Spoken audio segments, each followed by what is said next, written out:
Greetings. आज के video का टॉपिक है कि मन के हिसाब से डिसीजन नहीं लेना चाहिए या फिर स्पेशली वो वाली कंडीशन जो होती है जहाँ में यहाँ पे हम ये कहते हैं ये मेरा काम करने का मन नहीं कर रहा है या ये मेरा काम करने का मन कर रहा है, मुझे ये अच्छा लग रहा है, इसलिए मैं ये करूँगी या करूँगा। तो इस तरह से डिसीजन लेने में क्या प्रॉब्लम हो सकती है और क्यों ऐसा नहीं करना चाहिए? ओके।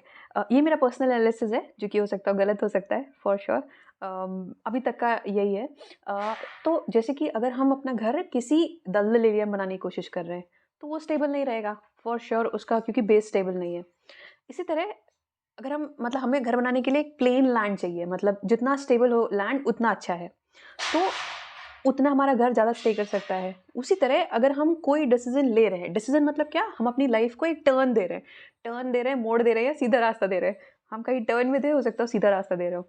तो अगर ऐसा कर रहे हैं, तो उसके लिए हमारे पास एक स्टेबल ग्राउंड होना चाहिए, मतलब एक स्टेबल लॉजिक होना चाहिए। अगर हम इस तरह से करेंगे कि हाँ, मेरा मन नहीं कर रहा है करने का या मेरा मन कर रहा है करने का या मुझे अच्छा लग रहा नहीं लग रहा है करने का, तो उस केस में फँसने के बहुत सारे चांसेस होते हैं। प्रूफ क्या है? Most of the love marriages जो होती हैं, उनसे अगर आप 2 या 3 साल या 4 साल बाद पूछोगे, तो उनको बहुत रिग्रेट होता है अपनी शादी के ऊपर। स्पेशली शादी के ऊपर शायद सबको ही रिग्रेट होता है। तो मतलब इस तरह से कि डिसीज़न्स जो होते हैं, वो मन की वजह से नहीं लेना चाहिए। ये तो चलिए ठीक है, मतलब ये तो ऐसे हो गया। नेक्स्ट अगर थोड़ा-सा बेटर एग्ज़ाम्पल देखा जाए, तो ये है क्योंकि जो मतलब फीलिंग्स होती हैं स्पेशली अच्छा लगना, बुरा लगना, गुस्सा आना, ये फ्रस्ट्रेशन, ये सब टेम्परेरी होती हैं। आप इन पे ट्रस्ट नहीं कर सकते, क्योंकि एक ही चीज़ के ऊपर दिन में ही, मतलब मान लीजिए आप 24 घंटे ही हैं, आप मोस्टली सभी के ऊपर सभी का एक्सपीरियंस होगा। एक ही चीज़ का के ऊपर कभी हमारी फीलिंग उस चीज़ के लिए अच्छी होती है, कभी उसी सेम चीज़ के लिए नेगेटिव होती है। कभी उसके ऊपर अच्छा लग रहा होता है, कभी उससे दूर जाने का मन करता है, कभी लगता है यही मेरी लाइफ़ का प्रॉब्लम है, कभी लगता है यही सबसे अच्छी चीज़ है। तो आप एक्चुअली फीलिंग्स के ऊपर या मन के ऊपर ट्रस्ट नहीं कर सकते, ठीक है? एक और प्रोवर्ब है, mind is a good servant but bad master. अब इसको समझा जाए तो ये है क्या? मतलब अगर आप अपने मन से पूछ रहे हो कि बताओ मैं क्या करूँ? तो वो यही बोलेगा कि मोमोज़ खा लो। लेकिन मतलब इन शॉर्ट अगर आप अपने मन से पूछ के कोई काम कर रहे हो, तो वो उतना इफ़ेक्टिव नहीं हो सकता है, बल्कि अगर आप अपने मन को कमांड कर रहे हो कि तुम्हें ये करना है और क्यों करना है, इसके पीछे एक्स, वाई, ज़ेड रीज़न्स हैं। देखिए, अगर जैसे कि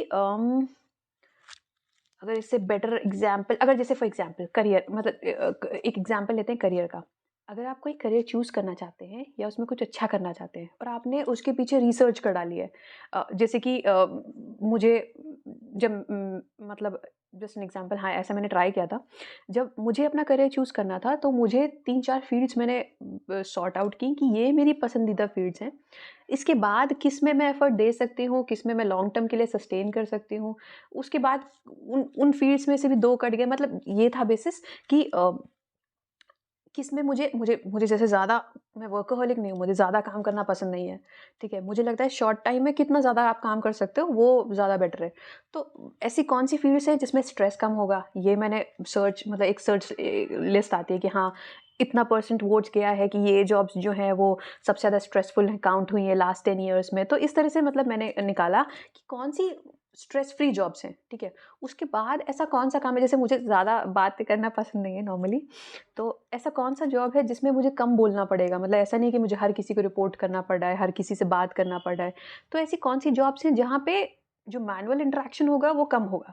रिपोर्ट्स का इंटरैक्शन, मतलब रिपोर्ट्स के थ्रू इंटरैक्शन हो सकता है, मेरा काम बोल सकता है, लेकिन मुझे पर्सनली हर किसी से कोऑर्डिनेट करने की ज़रूरत नहीं है।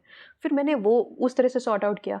फिर मतलब इस तरह से करते कि किसमें ग्रोथ ज़्यादा हो सकता है, किसमें हाइक ज़्यादा, किसमें ज़्यादा, मतलब इस हिसाब से मैंने अपनी जो भी स्ट्रेंथ्स हैं, वीकनेसेस हैं, लॉन्ग टर्म के हिसाब से सॉर्ट आउट किया, रादर देन किसी से पूछने के लिए, किसी से पूछने से या फिर मतलब कि मेरे फैमिली में लोग क्या कर रहे हैं, मेरी फैमिली की एक्सपेक्टेशंस क्या हैं, ये क्या है, वो क्या है।